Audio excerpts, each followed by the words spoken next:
Welcome to the Big Biz Show. Taking care of business. You want fast-talking, hard-hitting discussions on business and finance? Maybe with a barroom slant and some really salty peanuts? We're not counting calories. We're counting cash. Before we get to the man with the financial plan, meet the money team. Costa, Mary, and Greg. Now, Captain Finance himself, Sully. That's right. It is the Big Biz Show. Wherever you're watching, wherever you're listening, we certainly appreciate you being along with us for this program. Costa, Mary, Godwin, Greg Todorov, and of course, Sully. Hey there. Captain Finance himself. Okay, I have a question. Greg, Yes. you and I met, and this has to do with the three of us, okay? We were on the air. You're on 1360 X Stay out of it, Sports, Mary. 1360 Fox Sports something. Yep. I was on News Radio 600 Kogo. You were head of sales. Was your main category solar at any time? Did it feel like it felt like we? Well, I think that I felt like I was seeing nothing but solar ads. Oh, I think yes. I think when those incentives came out, when those tax incentives came out, right. all of a sudden you had 1 million of those companies pop up. How many endorsements did you do? I did. Well, he gave me solar lines. Solar, turf, LASIK, erectile dysfunction. No, You took an endorsement for erectile dysfunction? no, because I said ED. I have no idea what that means, but you might. No, not erectile dysfunction, but yeah, solar. It was solar, turf, like LASIK. Well, solar was so front and center for so many years because of that, and and of course, here comes Howie Font, our lead analyst, to talk about that very thing. Because I don't know if I'm a believer that solar is changing the world. Do you have solar at your house? I do not. See, we have a mid-century modern split level roof, and they're flat. So we are like. So you're like the 1960s. Pretty much. So Ranch house. we should have solar, but we don't, because I'm like you. I just want to ask someone, and maybe someone who's in solar, maybe Howie knows. If I put solar on, can I run the air conditioning 24/7 during the summer or whenever it's hot? No. That's all I want. That is all I want. I don't care about the environment. Don't care if we're saving whatever. I just want AC 24/7 when I'm Big hot. surprise there. I think the answer. I think that's really fair to say, hey, I want to be able to rely on energy when I need it. So Yeah. I think the right question to start with. The answer from JP Morgan this week is no. That's just great, Hal. Dang. So there was a really important annual energy paper that JP Morgan does, and it was really a really interesting write-up because there has been so many subsidies and the cost of solar panels has gone down and the efficiency's gone up, and that's all true. But we still are at this point where final total energy consumption for solar energy is only at 2%. We think it's going to go to like 4.5% by the end of 2027. You know, it's interesting. So it's ramping up, but it's still very small levels. And just to answer Mike's point, and then I'll let you guys discuss, is it's not reliable enough during periods of load. And Well, but isn't there also, look at Germany leads the league, so to speak, in solar technology. It always has. Is it just the load, or is it also the fact that we can't store it? I mean, look at you. We've got, two of our rainy days out of the 365 today. Yes. Or Yeah, pretty yesterday much. today. Can you store the sunshine that was so beautiful last Friday? well, that's the next big business. That's actually happening. There are tons of spaces in New York City, blocks in Manhattan that are renting out Olympic-sized pool areas where they're putting battery farms. Australia is doing battery farms in a very big way. So that can happen. But the issue is there's just not enough sunshine. There's enough sunshine in Florida. There's enough sunshine in California if you do it in the right places. The New England, Germany, these are not economically viable places to do solar. Even though the sun is shining all the time, it's not bright enough and it's not consistent enough, and there's too much cloud and UK weather, all the like. Yeah. Yeah, Howie, why places like Arizona, our deserts here, don't have it is beyond me. But again, I just want AC. Well, stay there because I'm going to tell you I don't why. care about the Earth. I don't know. Again, I was talking about this philosophy last night with a friend of mine. I said, "Have you played the videotape out to the end of the Have you played the videotape out all the way to the end?" Exactly. I'm going to tell you why you don't want to get rid of oil. Because if you play the videotape out to the end, This.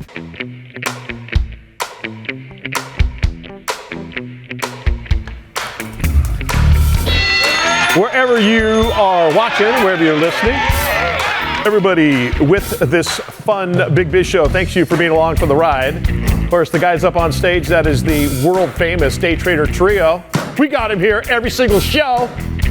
I'm Costa, Mary Godwin, Greg Todorov, and of course, Sully. And of course, what we really have here is Brandon Robinson's back. Brandon Robinson, of course, is the founder and CEO of Horizon Aircraft, HOVR. HOVR is the stock symbol. The reason we do this is because me and Mike and Greg and Mary geek out on this every time. I want to go on a ride right now. Well, one thing we didn't talk about, Brandon, great to see you, bud. We never talked about your press release about a month ago about this propulsion expert guy. So I'm digging because I'm always looking at numbers. I'm always looking at your geeking out on the vehicle, but I'm not talking about the guys behind it. Can you go through again, because you're an ex-fighter pilot? You have a whole group of people that have been born and raised in this thing. Talk about the propulsion expert and why that's such a cool thing, because that's a big deal for you guys. Well, I mean, we're fortunate. We've managed to bring on the team world-class folks, right? So John Wizakowski is a great example, world-class propulsion expert, basically architecting the entire propulsion system from the hybrid engine all the way through to the electrical engines that kind of drive the vertical lift system. He's done so on multiple occasions. He is a top 10 person in the world, and we're extremely lucky to have him on board. We have a few more of those coming as well. Your team that you chose from the very beginning kind of had to have a long-term vision, Brandon. And I think, when you enter into the space that you're in, even though it's sort of something that you live and breathe every day for your entire life at that point, to sort of transition that to the thoughts and minds of the people that go to work for you, and then of course investors. That had to be a big deal. When you guys were first starting out, what was that like when you were sort of mining all that human capital and that talent? Well, that's a great question. And so we took a little bit of a different spin on it. We saw a lot of companies forming, in Silicon Valley and out of university think tanks. We were a group of practical pilots. I flew jets in the Air Force, like you said, for almost 2 decades. My father has been, chief engineer, has been flying airplanes and fixing them and yelling at them for the last, half a century. So we, we're a bunch of practical folks, practical pilots, practical engineers, operational folks. And we wanted to design a product that was laser focused on the end user. And so a machine that could be safe, could make money in the real world. And I think that set us apart sort of early on in the, in the evolution of the company. And we've been really proud about that, and the proof is in the pudding, right? So all of the different folks that are reaching out now appreciate the different layers of safety and operational redundancy and performance aspects that we built into the system. Brandon Robinson, founder, CEO, Horizon Aircraft. Their ticker symbol is HOVR. So Brandon, do you go to propulsionexpert.cc, or, I would assume that someone of that category and that level of expertise probably has everybody in a lot of different disciplines coming after them to join their team? Yeah, so very fortunately, we brought on just a genius chief technical officer, Tom Brassington, in the space, who is very senior in Lilium, actually, and then reached out to us and said, listen, your design makes the most sense that we've seen. I'd like to join. And with that kind of genius level sort of technical expertise comes a great network. And John Wizakowski and Tom worked together over the years. And John learned about Horizon Aircraft and actually reached out to us and had a really hard look at the airplane and said, yeah, this actually makes a huge amount of sense. I believe in the technology. I would like to work for you folks. And of course, when someone, top 10 in the world reaches out, we're not going to say no. And we were actively looking, and John knew that. And we're just extremely fortunate to have someone like that on board. Brandon, what altitude will this thing fly? So another great question. It'll fly less than 10,000 feet. The average flight will be between probably 5,000 and 8,000 feet, utilizing the kind of low-level airspace, less crowded than the higher-level airspace. And it really only needs to travel at that altitude to make a huge amount of difference. Hey, Brandon, we talked about commercialization last time you were on there with us, but we didn't kind of delve into certification. And entry into certification process for something like this. What is that like? We've never even delved into that. When I think about a biotech company, you're thinking about FDA. think about you guys were talking about FAA in terms of U.S. and whatever else, whatever other governing bodies are across the world. What does that journey look like to you guys? So we're north of the border. We're a Canadian company. So we'll certify under Transport Canada Civil Aviation, TCCA. That's the equivalent of the FAA, but up in Canada. So think smaller, leaner, more agile version of the FAA, and they're not inundated with thousands of different companies trying to certify new aircraft. So we get a lot of attention. They're also experts in vertical propulsion, if that makes sense, so certification of helicopters. And we're also lucky enough to have Certification Center Canada on board with us. So John Maris, the founder and CEO of Certification Center Canada, basically is a company built out of all the best certification people from around North America, founded in sort of one company. John is on our board of directors, and we're lucky enough to have them on board to create a plan and to liaise with our Transport Canada Civil Aviation folks up here to construct a really smart certification plan. And so that's well underway, and we're pretty lucky to have the connections that we have. Brandon, I think as we speak, we are amassing troops along the northern border, ready to invade Canada. But in all seriousness, are the tariffs affecting you guys at all? I'm sure you have, you do business with other countries and things like that. But does the United States and what's going on currently, and I hope it ends very, very soon because we love Canada.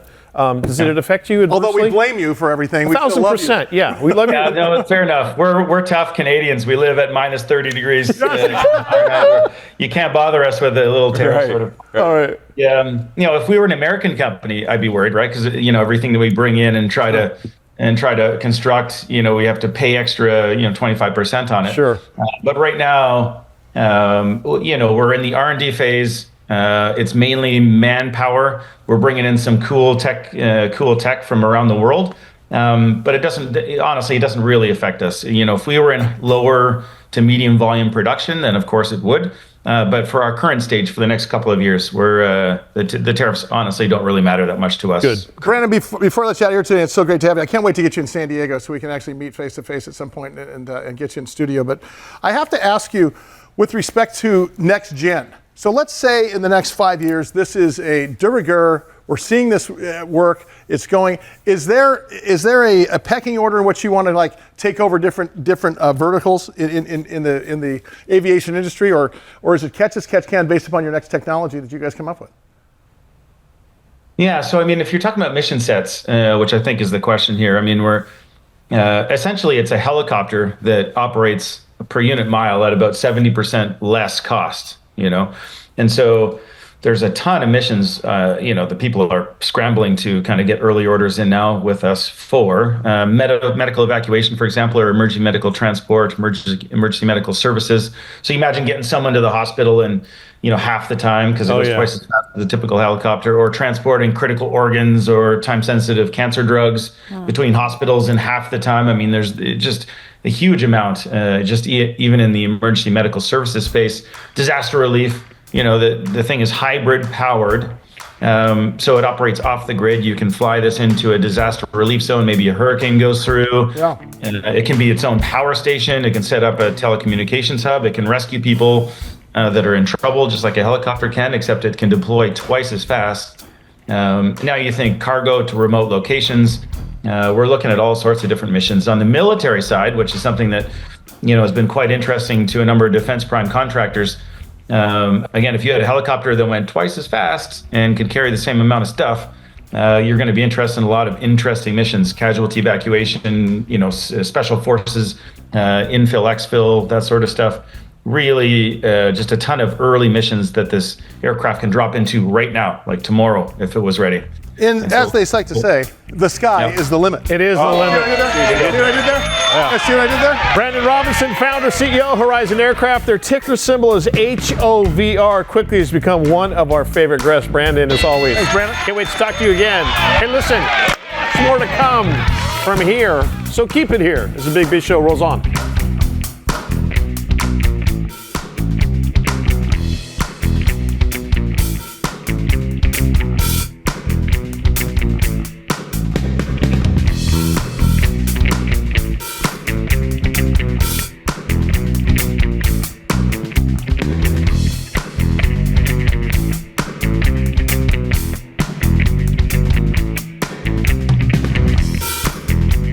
Troika is a brand consulting, creative design, and content group that holds the view that brands are a company's most valuable asset and that the most enduring brands forge strong emotional bonds with audiences and supporters.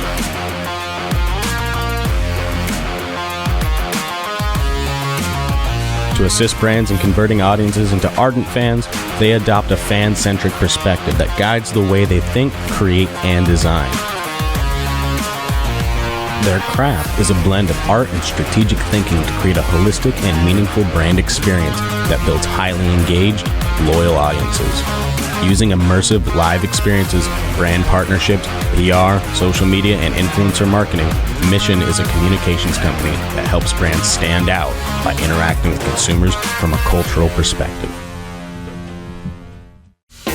Big Fish Show rolls on. Thanks everybody for being along for the ride. Doesn't matter where you are, doesn't matter what you're listening to. We appreciate you being with us here for the show. Costa, Maribel Godwin. Our exec producer is Greg Todorov, that handsome gent right there. And of course, the man with the plan, as they say, Sully. This is the co-founder of Turtlebox Audio, Mr. Will Bradley, joining us on the show this afternoon. Tell us about the genesis, the origin. How did Turtlebox speakers come about? Oh man, it started 12 years ago in our garage. I was living with three of my best friends. We were all bachelors at the time, late 20s, early 30s. And it was right after the kind of 2008, 2009 crash in real estate when I was in the real estate business. So we were all broke as a joke, and broke a couple of portable speakers at the time. And I was like, man, there's got to be something better out there. And yeah, me and my buddies, we built the first Turtlebox in the garage. It was never meant to be a business, and it was just for us. And people wanted to start buying it. So what's the difference between, let's say, the little cube thing I walk around with, and so on? Because I know the difference, but I want you to talk about it because this really is significant here. How this substantial? How this is different. Yeah, I mean, well, one, we're a Houston, Texas company, so we're about 45 minutes from the coast. And so there's outdoors, and then there's like coastal outdoors and saltwater and marine environments, and electronics and the coast just don't go hand in hand. And so there's a big difference in that. And back then, 12 years ago, I noticed that all portable speakers were really meant for the indoors, which didn't make sense. Why create a portable speaker if you're always going to be around a plug? So this is truly a marine grade portable speaker. So it's outdoors, but also truly waterproof and truly marine grade, which means all the components are stainless, titanium tweeter, and it's bomb proof. So when you said you and your friends made this in the garage, was it because I will tell you, Rick DeVoe, who's a avid surfer, he's got 3 fishing boats. Yep. As a commercial, I mean, this is why he bought your device, is because he's in the water most of the time, and this is going back from the time he was a kid. The minute he saw this, he started buying. He said, of course, Rick DeVoe is our manager, the guy who founded Blink-182, pretty famous guy, and at the same time, he is a devout follower of your brand. How did you guys decide we're going to make a bulletproof Bluetooth box? Well, yeah, after we built that first one in the garage, really it was kind of the market decided, because it wasn't meant to be a business, and people wanted to start buying it. Why did you guys do it? You guys just needed something for the boat? Yeah, we needed something. We had a sailboat back in the day, and it's an $8,000, 29-foot Ranger sailboat that we all got fixed up and got working, and yeah, so we used it for our sailboat. We also lived on Buffalo Bayou, and so we spent a lot of time kayaking and canoeing down the bayou, and needed something super loud and that was waterproof. And turns out other people did too. They wanted to start buying it, and we decided to turn it into a business. What was that, real quick, Will, what was that tipping point when you decided the market was going to pick it up? There had to be that day you realized, well, we're going to put it on Amazon, and we're going to put it in retail, and then suddenly you had more business than money to make them, I'm assuming, like most small businesses, right? Yeah. So I kind of see it as 2 phases. One, when we decided to go into business together, we basically started a garage-based business. We built and sold 50 garage-made turtle boxes, and we sold them for $350. So that was really more of a market test, if anything. And we realized, okay, I think we have something here. So after that year, we decided to go raise a little bit of capital. And when I say a little bit, it was $145,000. Definitely not enough to start a company, but we thought it was. That's almost not enough to do legal fees on something like this, right? And luckily, our investor, still our current and only investor, great man, and he bought one of those first 50 in the garages and really believed in us. I think he probably laughed to himself knowing that we'd be back to the well for more money, which we were. But we were pretty scrappy guys, and we were able to. We did get it launched for $145K, if you can believe that. Did I hear correctly that 2020 was your magic year? That you got, like, you geniuses decided I'm going to put this in the market during the middle of COVID, which actually was a genius move at the time. Yeah, that video that y'all were showing earlier, it was kind of our About Us. I actually filmed that around February of COVID, and I thought we were going to shut the business down. I was like, no one in this environment's going to need a $400 speaker, and everybody turned out needing one. Turns out everybody did, and so demand went through the roof. Supply was terrible. We were sold out on and off 6 months out of that year. Jeez. And but we managed and weathered through COVID well, and really the COVID boom for us never stopped. We've seen it sink a lot of other outdoor brands where they got too much inventory post-COVID, or we even saw one of the great marine engine companies went out of business during COVID. I was like, how is that possible? Because demand was through the roof. But even though demand was high, it was still hard. You had to manage extraordinary shipping costs and supply times and cash crunches. So COVID wasn't all gravy, but it was good for demand, and that was really the catalyst that where I saw our business really take off. Will Bradley, the co-founder of Turtlebox Audio, their website is turtleboxaudio.com. So, Will, you've also got the Ranger, the Grande as well. Yeah, what are the difference between the three products? The Grande is the biggest one, right? Hence the word Grande. Yeah. So we were a one-product company for 6 years. So when I told you we started making them in the garage, that was 12 years ago. From going to garage to mass market took us about 4 years.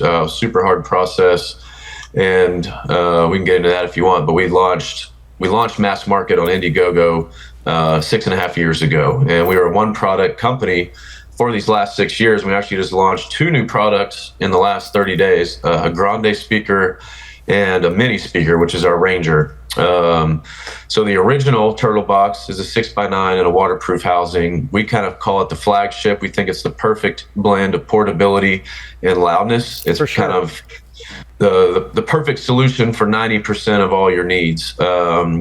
But we started hearing feedback from our customers. Hey, I've got an event. It's a golf tournament. We've got 150 people. How many can I pair together? We need more sound. And so the Grande is our solution to that.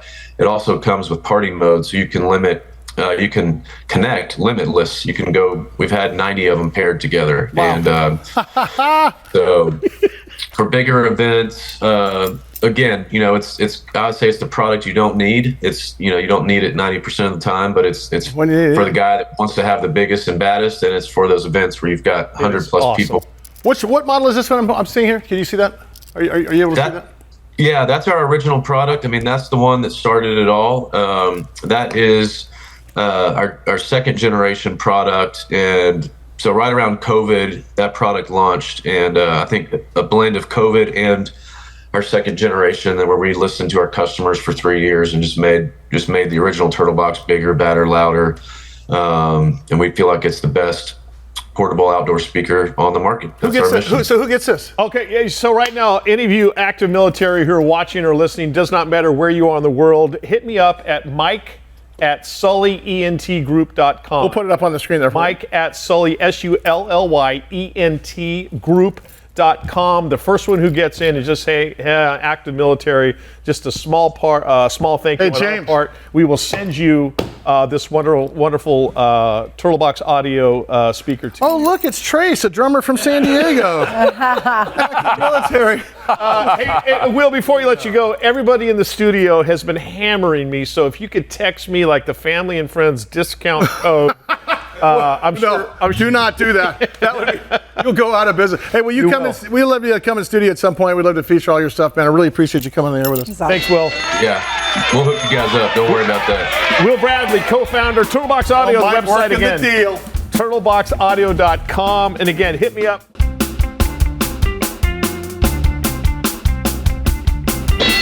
And the Big Show rolls on inside the Loft 100 studios. We are here in sunny Southern California.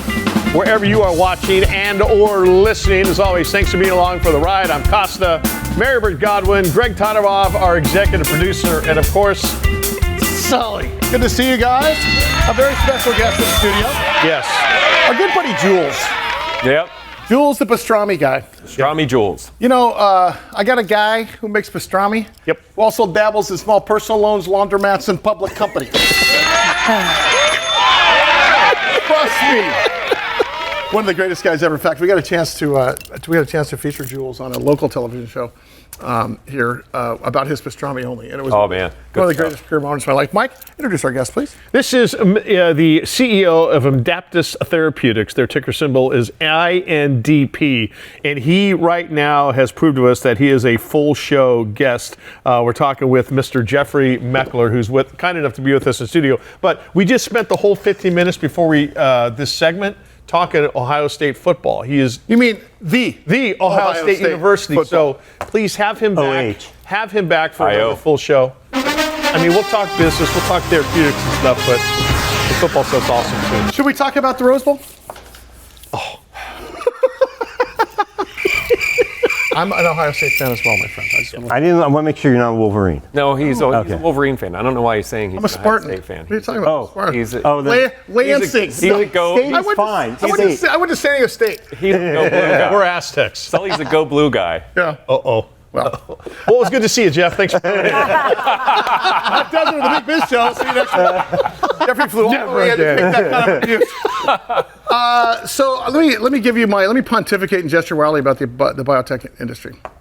So in 2023, you had a horrible year in biotech as a whole. We did. 2024, same thing. JP Morgan comes out at the beginning of 2024, however, and says things are going to be fine. There's going to be a JP Morgan conference. Remember 2020? Oh, yeah. It was the last couple of years were something, and you're not going to raise any money for the first quarter of 2024, but then things will be sunshine. Well, sure enough, second quarter of last year, money was flowing, and then it was wah, wah, wah, wah. Yep. And then third and fourth quarter, biotech just took us a slam. It seems to me that, of course, JP Morgan conference was very cautious this year of what they said, but it seems like things are actually looking up. Things are coming out of this thing. Talk to us about biotech as a whole first before we get to your company. How are you feeling as a CEO of a public company for biotech when you guys are in a treadmill trying to raise money? Not you guys personally, but I mean the industry. Us personally. So biotech in general, if you go back for the last, we had a big bump in COVID, which just sent all of these stocks crazy. Was that because the vaccines cut in line to get the approvals and with the FDA? Because obviously people thought it was a rush job. It wasn't really a rush job. It was basically they just got to go to the front of the line. So I think it was broader than that. I think a lot of people it took the focus of it. And don't forget, Pfizer was selling like 40 billion of COVID vaccine. So they just saw the return on the emphasis was on a different syllable, right? Yep. I mean, right? But I think that it was too much enthusiasm at that point. Mm-hmm. And biotech, if you've been around this for decades, it goes up, it goes down. I think the other thing that's gone on, you had interest rates going up. That always makes it a little tougher for biotech. Sure. And I think the ecosystem of how a lot of these companies get formed, it used to be you had some seed money, then the VCs came in, then the crossovers, then the IPO guys, then the hedgies, then the long term. Sure. There's this that world has changed. So let's talk about that, because people say, well, people are investing in biotech. People own biotech stocks. That money doesn't go to the company. That's an auction. Mm-hmm. The stock isn't, except for your IPO, it's an auction. So what type of investor says, okay, I'm going to park $50 million on a great bet, a good bunch of scientists, a good business model, but it's going to be 7 years? What kind of investors do that these days? In the public markets, just a few of the long only big, your Fidelities, your T. Rowe's, those funds that have the scale and the ability to sit long. The hedgies don't. and everyone else in that, the VCs who start these companies, the crossovers, they're out. They can write those checks, but they're out within some period of time. They don't stick around for the drug. They have a the risk aversion model, right? They come in with a hypothesis that if this data point, whether it's phase 2 data or getting in the clinic or something, they're around at that catalyst. And when that occurs, they then take their risk off the table. And because, in a prior life, I worked at Pfizer, and I worked in a corporate group that did acquisitions. And the thing is, there's not just the technical risk, there's the regulatory risk, there's the commercial risk. And when you layer all these risks onto a investment, particularly in one where, we're not going to be able to grow the overall business. Don't forget, most drugs are generic now. Sure. The majority of pills being sold. So you take it to the 5-yard line and get a bigger company to take it to the goal line and then Exactly. market, right? Mm-hmm. So for you, you guys have money in the bank. You guys are doing well in terms of marching down that FDA arc of the story and so on and so forth. How does Johnny Lunchbucket's company over here though raise capital to cure the liver cancer or raise capital to deal with that MS problem? Well, it's interesting for the companies that are preclinical, there's still a market. So if you go back and you look at the venture firms have raised money over the last few years, they raised a lot of new funds post-COVID. So I think there's money there. If Endpoints is one of the trade journals. You look at it, there's always a new fund, there's always funding, 50 million, 100 million to start this company out of some lab or somewhere. I think the real problem is once they get going, how do they get that IPO'd? Because the IPO market's been terrible. Yeah. And how they go forward. There used to be 14 a month back in 1998. Yeah, you could It's 14 a year now. Yeah, what's going on. And that's where I think there's a big problem. And it's a fundamental ecosystem problem of getting these companies out. So what's happened is the VCs now all are kind of holding on longer. You're seeing that dynamic change where they can't exit at the IPO like they used to. It's a different game, and the markets haven't all evolved. For us, we've been fortunate, but we went public through a reverse merger. So we bypassed all of that. But still, the capital formation game was still afoot. We were right at the end. Gotcha. We were struggling to try to pull it together as a private. We found we could find capital, and of course. Well, the minute you became public, I say this all the time. If you have a shoelace retipping company that's public and a cure for cancers that's private, I'll raise money faster for the shoelace retipping company that's publicly traded, right? Yeah. He is Jeff Meckler, the CEO of Indaptus Therapeutics. Their ticker symbol is INDP. So talk to us about your company and tumor regression and what you guys are doing. So Indaptus is actually based on a phenomenon that's been observed for literally hundreds of years. In fact, Saint Peregrine is the patron saint of cancer. And priest had cancer, got an infection. Wait, who drew the short straw there? Got an infection, they thought he would die. He survived the infection and he cured his cancer. Oh. So this is observed for hundreds of years.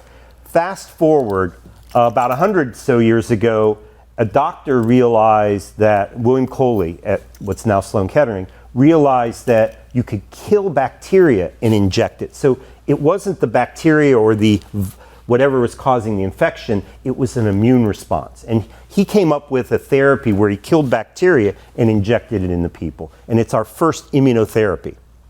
So fast forward to us.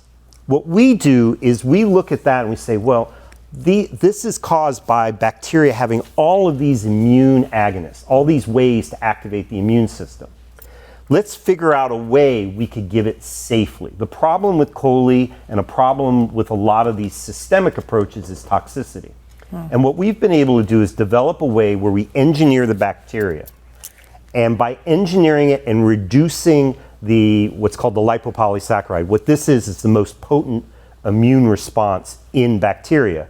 By cutting that down, we can give it safely, and we create this pulse that we turn the immune system on and off. And there's the graphic that we're looking at here for our viewers. Oh, yeah. If you look behind you, you can see the big screen here. Yeah. But what's interesting here is because you may be listening to us in Bahrain across the pond. You may be watching us in New York City. We're nationwide, coast to coast, and worldwide. However, you're here in San Diego, and we're an immunology center. We're in the cancer research center of the world here. You're here, and we're lucky to have you in studio here because you're here for a conference this week. We'll talk about that in 1 second. But at the same time, you have what you're calling a decoy technology, right? Yeah, so decoy is faking the body out that you have a bacteria infection. I do that every time Greg and I have a tequila night. I fake the body out the next day. That's right. That's how we treat that I'm not in my 60s. I faked my body out. That we're Every still in time our I early eat a 20s. hamburger, I tell myself it's quinoa. So it's great. It's great. Stay here. I'm going to keep you for an extra segment here because, and if you're here for the rest of the week, we may have you back anyway. You're just going to host the show here on Thursday before you Nice. His name, Jeffrey Meckler, CEO, Indaptus Therapeutics, INDP is their stock ticker, INDP. If you want to go online and check them out, you can go to indaptusrx.com or visit our website, bigbizshow.com. Immunotherapy reimagined. Big Biz Show continues to listen to.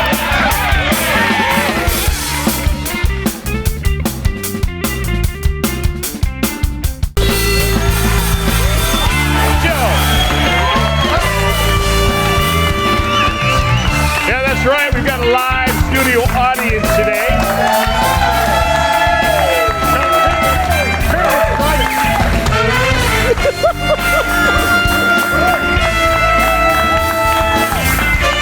The band you hear in the background, of course, is the Sullivan Band, Costa Merver, Godwin, Greg Todorov, and Sully. I got a question about this song. This song's called The Letter, and it may be the creepiest song ever. Like white van with no windows, creepy? I'm a friendly stranger in a black sedan who would just step inside my car. Nice. I got tickets, I got candy, I'm a lovely man. Can I take you to a star? It sounds to me. That's how I met my wife. It's a Predator song. Thank you. Hello. Hey, listen, we get lucky enough to have shareholders call us or email Greg and ask us to feature some companies. One such company is called Annovis Bio. It is the intersection of literally Viagra and another medicine to unless I know. Sorry. Anyway, to treat Alzheimer's. And I'm thinking, look when you got the Viagra going, who's going to remember Alzheimer's? Here joins us. Their stock symbol, of course, ANVS. She's the president and CEO. Greg, do you have anything to add to this company? Fabulous. Yeah, okay, good. Oh. That's why he makes the medium bucks. Right there. Maria, great to see you. Happy Friday. Yes, hi, how are you doing? Can I tell you, Maria and I talked yesterday, and she said, guess what I'm doing? I said, you're running a big public company. Big She time. said, no, I'm weightlifting. I said, no. And she says, how much do I weigh? I said, you're $115 soaking wet. She goes, how much do I bench press? Tell him. 100 pounds. She bench press. Yes. Could you bench press all 150 pounds of you, Mike? You really you're throwing up 100. How many reps? No, just one, okay. Okay, well that's good. That's a good 95, max. I do 5. You are the CEO of a public company. You only have to do one rep. Hey, let's talk about. I want to talk about the therapy first because it really is novel, and for the people who haven't seen it before, talk about how you intersect those. Again, Viagra and your other therapy to treat Alzheimer's. Well, the brain needs blood circulation, and what Viagra does, it opens blood vessels, not just in certain places, but in the whole body, so you have better blood circulation, and that is good for the brain. Maria, I don't know what Viagra is. I've never heard of it, so I don't care about that stuff. But he endorses it. No, exactly. But as far as you mentioned what you just mentioned about it's opening blood vessels and it helps in the world of Alzheimer's. And I mean, how recent is a discovery like this that you can use as we try to find a cure for Alzheimer's and to slow that process down? That all depends. See, life isn't simple. It has been over 10 years that some scientists have said Viagra helps Alzheimer's. Okay. It's just like it has been over 10 years that scientists have said insulin, metformin may help Alzheimer's. Statins may help Alzheimer's. Mm-hmm. And then they do an animal test. They stick it in a few mice, and the mice do fine, and then it dies. Because it takes a few $100 million to get it into the market. And what I don't understand, but maybe you need to ask the pharma people, is if you have Viagra or if you have Ozempic, and if scientists say it works in Alzheimer's, why don't you develop it? Wait, you said something there. So that makes me think about the market size, the addressable market, and how if you find an addressable market that is so big, why would you not reverse, like form follows function? Why would you not reverse engineer and develop everything you can? Because let's face it, the FDA is going to make you do the research anyway, and there's no downside. Yeah, exactly. The only question is, how are you guys able to raise that kind of money when it's such a long soak to get to the path to liquidity? In other words, we invest now, but it's 7 years till we get there. That's an art. Well, but that's why I don't really understand pharma. They have the drug, as you just said, they could just change it a tiny little bit. And they have a new drug. They could develop it. They could develop it in speed time because they have all the data from the old drug, but they don't. So if I wanted to develop Viagra, which I might, together go with our drug, because we saw that in mice, Viagra and our drug together do fantastic, because one stimulates the circulation in the brain, the other helps nerve cells be healthy. So put them together, they do really good. Well, it's going to take me $100 million. Maria Maccecchini, of course, the founder, president, CEO, also Olympic powerlifter. The company name Annovis Bio. Their ticker symbol ANVS. You've got data from the phase 2, phase 3. What are we looking forward to in 2025? How close are we? Because everybody. Look, I have to be honest with you because we all talked about this. My mom right now is on the cusp of needing something, and of course you've got an active audience. I mean, she's staring down the barrel of what? She's at least 40 years old, because what am I, 23? Yeah, pretty much. But the bottom line is, we're in that season of life where it's in front of all of us. I know you just went through that too. What's the timing? Do you have any idea? Is there a way to guess that? You mean until we are on the market? Yeah. Well, actually, we just started a 750 patient trial 1.5 weeks ago. That is a real trial. That's our last trial. And the 6 months data readout will be in summer of 26. So that's next year in summer. That trial will help us, or if the data is good as we hope it's going to be, we will actually be able to file an NDA, which means it's going to be on the market by the end of the year or in early 27. NDA is new drug application, right? Mm-hmm. Sure. That's the shortest. Maria, when you get that huge cross section of 750 people type of thing, do you find that people are beating down your door? Hey, I want to be one of the people that you're trying this drug on, or family members, or is it hard to find people who want to go through the trial with you? No, actually, we have been very lucky because the patient community knows it's a pill a day. It's no injections. It's no poking. We don't take CSF. It's one pill a day, and it has no side effects. We have absolutely no side effects. And if you listen to patient stories, it works. If you look at our data, it works. It improves cognition, and it makes Parkinson's patients feel much better, move much better, write much faster. So we have had no problem with patient recruiting, none at all. And in the arc of that FDA story, after this test is done, where are we at? Well, after the 750 patients have been treated for 6 months, we'll present the data to the FDA, and we hope we get the go-ahead to do an NDA, which is a new drug application. That means we can go on the market. It's amazing stuff when you think about it. You know what? Especially will you come everybody. She's a whole show. No poking, Mike. No, I know. Normally it's not in the same sentences, right? Maria Maccecchini, founder, president, CEO, Annovis Bio, ticker symbol ANVS. All right, keep it right here. Much more to come with the Big Biz Show. 100 Actually, no, we'll see you next